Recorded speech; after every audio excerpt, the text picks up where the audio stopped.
Hey guys, Mike from Wrestling Then and Now. Thanks so much for checking out the YouTube channel. I'm at Greg Gagne Clips. If you're a wrestling figure collector, you got to support the company that Greg Gagne is a part of. You have to go right now to powertownwrestling.com, powertownwrestling.com, and you also need to go to thewrestlingcollection.com. Check out these unbelievable wrestling figures, the quality, the appearance. You have to see it to believe it.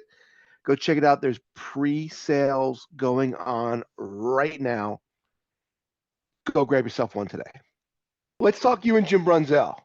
Let's talk you Okay. guys as a tag team and tag team wrestling. I've had Jim on the show. I've had the pleasure of spending time with Jim. Uh-huh. Love Jim Brunzel. Loved him as a kid. I understand you guys went to college and played football together. What can you tell me about you and Jim Brunzel's relationship? Well, we met in college, and he was actually a running back from White Bear Lake. He'd set a state high school high jump record that year, and he was a halfback. And then we had another kid by the name of Jeff Wright from Edina, who was another running back. And we had Jim was in a different conference than us, but we met there, and we played for a guy named Murray Warmath.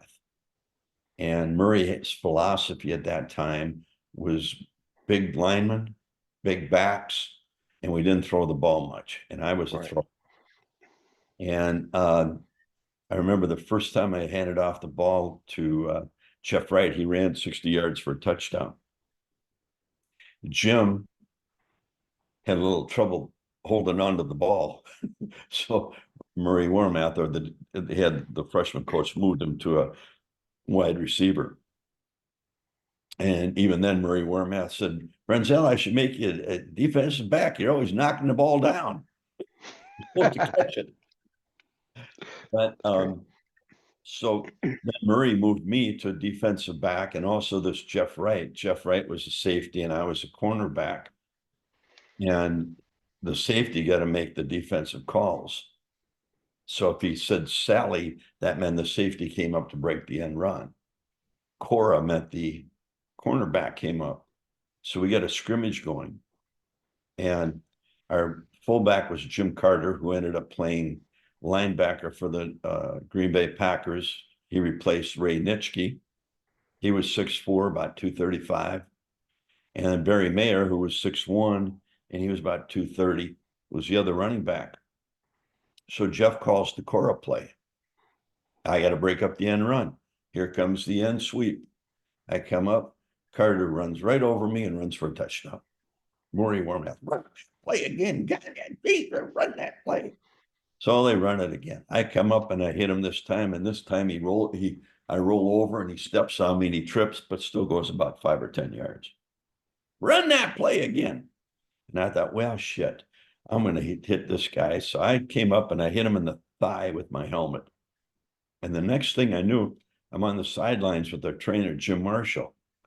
And Jim says, and I'm on a knee, and Jim says, come on, Greg, we got to go in. Practice is over. I said, but look at the elephants and the clowns out there. It's time to go. Yeah. So I got a good concussion out of that one.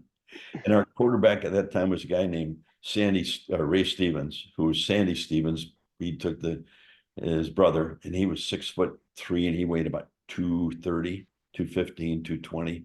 So Murray had those big linemen, big backs, and concentrated on running the ball. So Murray, I told him I wanted to, I was going to go out to, I wanted to go out to Wyoming. They recruited me. And first thing he said was, he said, I'm going to just redshirt you for a year. And I said, I'd still like to go to Wyoming. He says, just hang in there. So we get into our first fall season, and we're going to play Michigan. And I'm redshirted. Murray comes up, hey, you're going to play this week. You're allowed to play in one game. And I said, well, but Murray, you're redshirting. Yeah, it doesn't matter. You can play in one game. And he said, you're going to cover Clinton Jones.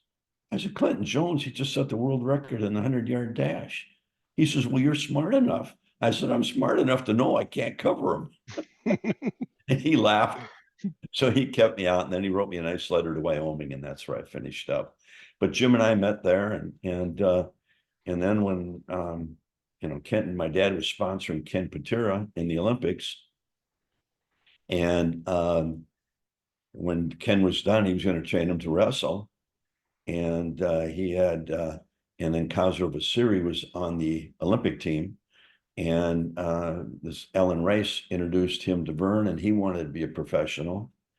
So, and I said to Vern, I'd like to, I want to wrestle too. He says, what makes you think you can wrestle? And I said, well, I've been wrestling since I was a little kid with you in the living room all the time. He said, well, we'll see about it. But he gave me a shot, and I talked to Jim. He was playing semi-pro football. So he came in, and then Bob Bruggers joined us. Bob was playing football in San Diego, and Wahoo McDaniels was a good friend of his, and talked to Vern, trained him. And then the last one was Ric Flair. And Rick and I knew each other in high school. And Ken had ran into him in the bar and told him we were training, and he wanted to come in and call me. And I told Vern, and next thing you know, Rick was in there with us. So that's the 6 we had. What made you and Jim start teaming up? Was that a Vern call? No, we just, Jim actually went to Kansas City after the training camp. He went there for, I don't know, a few months, and then he came back. And when he came back, that's when we teamed up. They didn't have a young tag team, and Bockwinkel and Stevens were champions at the time, and they'd been champions for 3 years. And they put us in a TV match with them, and the response was, I guess, what they were looking for, because we went around the horn with them, and we'd only been in there 3 years, and we were selling out wherever we were going with Bockwinkel and Stevens. But they were such a great team, and they had Bobby Heenan in their corner. And we were very fortunate because Vern always had really top-notch guys in the AWA from top to bottom. So we had the best to work with and learn from. And it was a great experience and a lot of fun. Can you tell me any lessons you learned from Bockwinkel or Stevens or Patterson about tag team wrestling? I think probably from Ray more than anybody. I mean, Pat would suggest, but by the time Pat came in, we were pretty well seasoned. And Ray would watch our matches, and Nick would watch them, and that was little things, the little things that make it or break it. And then, of course, we had Vern telling us all the time too. I mean, we had, 3 of probably the top guys in the world teaching us, so it went pretty good.